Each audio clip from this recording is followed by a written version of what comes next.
Teeth हैं क्या? क्या ये बन गया ये मैरीटाइम डोमेन? ये केवल वार्निंग देगा क्या रॉबिन सर? ये मैरीटाइम वाला बहुत ही इंटरेस्टिंग चीज है। ये केवल ये नहीं देखना कि इलीगल फिशिंग हो रही है। चाइना ने क्या करा है, चाइना ने अपने प्राइवेट मछुआरे जो हैं छोटे और बड़े, उन सब की बोट्स पर रडार इक्विपमेंट लगाई हैं, मशीन गन्स लगाई हैं सरकार ने पैसा देके। होता क्या है, 100-100, 200-200 मछुआरों की बोट्स जाती हैं जहां इन्हें फिशिंग करनी है, फिशिंग करके आ जाते हैं। एट द सेम टाइम ये पूरी मैपिंग कर रहे हैं ओशंस की, जहां भी ये जा रहे हैं। फिलीपींस में इनकी 200-300 बोट पहुंच जाती हैं उसके कोस्टल एरियाज में। फिलीपीन नेवी क्या कर लेगी, कोस्ट गार्ड क्या कर लेगा, जापानीज नेवी कोस्ट गार्ड क्या कर लेगा। तो चाइना ने जो करा है, अपने मछुआरों को वेपनाइज कर दिया है, that is the biggest danger. ठीक है, जो कि इस डोमेन अवेयरनेस को मतलब जो अब करा जा रहा है। तो ठीक है, आप देखें बोट्स कहां जा रही हैं, पर चाइना ने अपने मछुआरों को वेपनाइज कर दिया है। एक्चुअली जो उसके ट्रॉलर्स जाते हैं वो फिशिंग के लिए नहीं, अगर पकड़े गए तो कहते हैं हम तो देखिए मछली के लिए आए थे, करते कुछ और हैं, ताकि जो क्राइम है वो छोटा लगे। सर क्विक छोटा सा पॉइंट, इसमें और क्या कर रहे हैं, देखिए आपके मछुआरों की रेंज है मानो 100 किलोमीटर। चाइना क्या कर रहा है, 100 किलोमीटर पे एक बड़ी मदरशिप खड़ी कर देता है। ये मछुआरे फिर उस 100 किलोमीटर से अगले 100 किलोमीटर जाते हैं, वहां एक बड़ी मदरशिप है, वहां से डीजल लिया, पानी लिया, खाना लिया, आगे जाके फिशिंग करी, फिश यहाँ दी, यहाँ वापस आ गई। ये एक्सपेंशनिज्म है। सर आपके पास आ रहा हूं और आपको नीचे भी चलना होगा मेरे साथ एक वॉल एक्सप्लेन करने के लिए। प्लीज आप मेरे साथ नीचे चलिएगा। एक अहम खबर बताता हूं, 13 देश मिलकर चीन की कमर तोड़ने को तैयार। हिंद प्रशांत क्षेत्र में चीन को मिलेगी कड़ी टक्कर। चीन के खिलाफ हिंद प्रशांत आर्थिक ढांचा बनाया गया। भारत समेत 13 देशों के बीच समझौते के तहत ये सब शामिल होंगे। आक्रामक कारोबारी रणनीति जो है चीन की, उसके खिलाफ बना हुआ है। चीन पर ओवर डिपेंडेंस खत्म हो, आक्रामक चीन की कारोबारी नीति को काउंटर किया जा सके। ये 13 कंट्रीज जो काउंटरवेट बनाए जा रहे हैं, ये काउंटरवेट क्या हो पाएंगे? क्योंकि उधर तो मेरे को लगता है बड़ा लोपसाइडेड मामला है बहल सर। बिल्कुल, इसमें थोड़ी सी प्रॉब्लम जरूर आएंगी। अब जब आईपीएफ की बात करते हैं, उसके 4 पिलर्स हैं। सबसे पहला पिलर तो ट्रेड का ही है और दूसरा पिलर है ग्लोबल सप्लाई चेन्स। यहां पे भारत एक बहुत बड़ा रोल प्ले कर सकता है। और तीसरा जो पिलर है वो इंफ्रास्ट्रक्चर डेवलपमेंट का, अगेन बीआरआई को ऑल्टरनेट करने के लिए। और जो चौथा है जहां पे प्रॉब्लम्स आएंगी वो है टैक्सेशन का, क्योंकि अलग अलग जगहों पे अलग अलग टैक्सेशन है। और जैसे कि भारत लगाता है 2% टैक्स, और वो लगाता है डिजिटल ई कॉमर्स कंपनीज के ऊपर जिनका बेस भारत के अंदर नहीं है। और बिल्कुल सही है, क्योंकि फ्रांस 3% लगाता है, सिंगापुर लगाता है, वियतनाम लगाता है, कई देश लगाते हैं। तो अलग अलग टैक्सेशंस को एक कॉमन प्लेटफॉर्म पे लाना पड़ेगा। इसमें इनिशियली प्रॉब्लम्स आएंगी, लेकिन चीन को अगर हमने हटाना है as a major trading partner ASEAN के अंदर या फिर इंडो पैसिफिक रीजन में, तो बहुत जरूरी है यूएस के लिए और भारत के लिए भी कि वो आईपीएफ को आगे लेके जाए। जी रॉबिन सर कुछ कहना चाह रहे हैं, लेकिन पहले एक अहम खबर बता दूं, और वो खबर बताते हुए लोअर स्टूडियो आपको भी बहल सर चलना होगा। मैं वादे के साथ जा रहा हूं, रॉबिन सर आपके पास आऊंगा, लेकिन यह खबर, जापान ताइवान के बीच चीन की गतिविधियां बढ़ी। चीनी आर्मी ने समंदर में वॉरशिप एक्टिविटी बढ़ाई। अब आप देखिए, ये जो एम्बिग्विटी वाली स्ट्रेटजी कही जा रही है, ये चाइना को बजाय इस मामले में डिस्करेज करने के, ऐसा लग रहा है कि उसको एनकरेज और कर रही है, प्रोवोक और कर रही है। बहल सर भी मेरे साथ आ रहे हैं और ये खबर आपको इलैबोरेशन के साथ समझाएंगे लोअर स्टूडियो में। लेकिन यहां पर क्या हो रहा है जरा देखिए। यहां हो ये रहा है कि यहां लियोनिंग एयरक्राफ्ट कैरियर से समुद्री ड्रिल जारी है। ये अहम खबर देखिए। यहां अमेरिका जापान की धमकी के बाद चीन और एग्रेसिव हो गया है। चीन को शायद यहां पर असर्शन इसलिए जरूरी लग रहा है क्योंकि हाल में बाइडेन ने यह कह दिया कि अगर ताइवान के ऊपर ये एग्रेशन और बढ़ता है तो हम मिलिटरीली मदद करेंगे। अब उसके मायने कुछ और निकाले गए, बाद में सफाई देनी पड़ी अमेरिका को कि हम अपनी स्ट्रैटेजिक एम्बिग्विटी के साथ आज भी कायम है। कुल मिलाकर ये कि चाइना के लिए ये प्रोवोकिंग साबित हो रहा है। अब जरा ये देखिए, ये हम इसको नाम देंगे, ये बहुत बड़ी तैयारी है सीज ऑफ सी के मामले में, और टाइम क्या आ गया है चाइना की नकेल कसने का। इस मामले में ये बहुत बड़ी तैयारी है, लेकिन उसके लिए आपको ये नक्शा जरूर समझना चाहिए।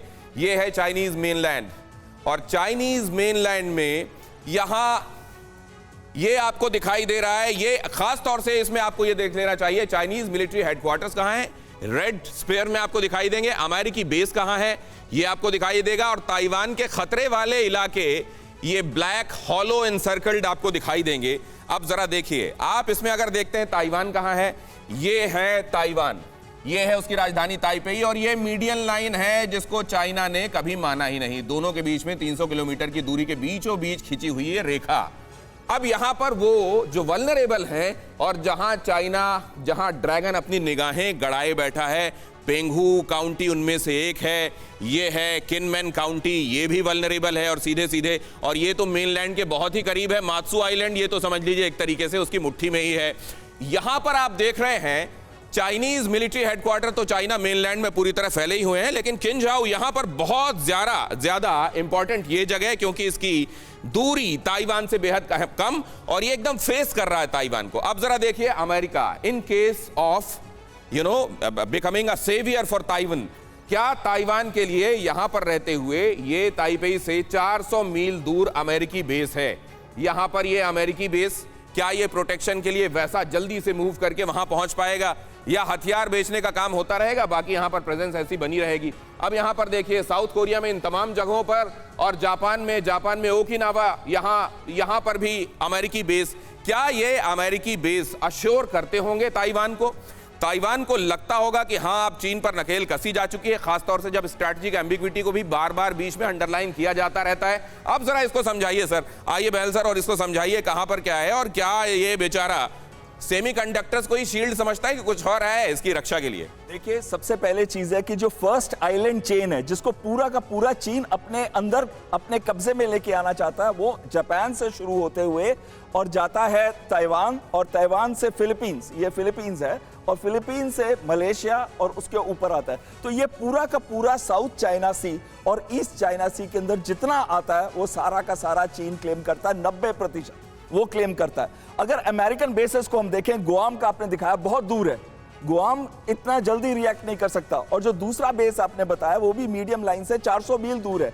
तो अमेरिका कैसे हो रहे वो उतनी दूर है, वो एंडरसन है और वो गुआम है, ये रहे एंडरसन और गुआम यहां पर, ये बहुत दूर है, ये तो हजारों किलोमीटर, 4 में भी 2 या 3 हजार मील दूर होंगे। जबकि हम फर्स्ट आइलैंड चेन के अंदर देखें तो उनकी 7th फ्लीट अमेरिका की, वो एक बहुत बड़ा रोल प्ले कर सकती है, लेकिन 7th फ्लीट को काउंटर करने के लिए ही अब एयर लॉन्च क्रूज मिसाइल्स वगैरह तैयार किए चाइना ने। अभी आप देखिए जो एक्सरसाइज कर रहा है रशिया के साथ, वो TU बॉम्बर्स के साथ, पहले H-6 बॉम्बर्स के साथ उन्होंने एक्सरसाइज कर रखी है, ये नहीं कि पहली बारी कर रहा, लेकिन ये पॉलिटिकल मैसेज भेज रहा है। अब जरा आपने जब ये क्लियर कर दिया है, मैं विशंभर सर को ये समझने के लिए यहां बुलाना चाहता हूं। Vishambhar sir, if you could please come here. Sir अब ये बताइए, ये स्ट्रैटेजिक एम्बिग्विटी के साथ ये प्रेजेंस कितना अश्योर करती होगी ताइवान को, या उसके लिए उलझने और बढ़ाती होगी? नहीं, देखिए एक बात है कि बिकॉज चाइना, जो अमेरिका की पावर है वो सिर्फ उसकी प्रेजेंस नहीं है, एक टेक्नोलॉजिकल पावर है, प्रूवन वेपन सिस्टम है। जब आप प्रूवन वेपन सिस्टम्स की बात करते हो तो जो नए हथियार हैं चाइना के या रशिया के, कुछ जो इस लड़ाई में भी हमें देखने को मिले, वो इतने पावरफुल नहीं है अभी तक टेक्नोलॉजिकली। कुछ चीज़ों में साइबर टेक्नोलॉजी वगैरह में मान सकता हूँ चाइनीज की, लेकिन एक्चुअल नेवल वॉरफेयर में चाइना भी समझता है, एयर वॉरफेयर में चाइना भी समझता है अमेरिकन सुपीरियरिटी को, ऐसी कोई बात नहीं है। लेकिन चाइना लड़ाई में इंटरेस्टेड नहीं है, मैं बार बार कह रहा हूं।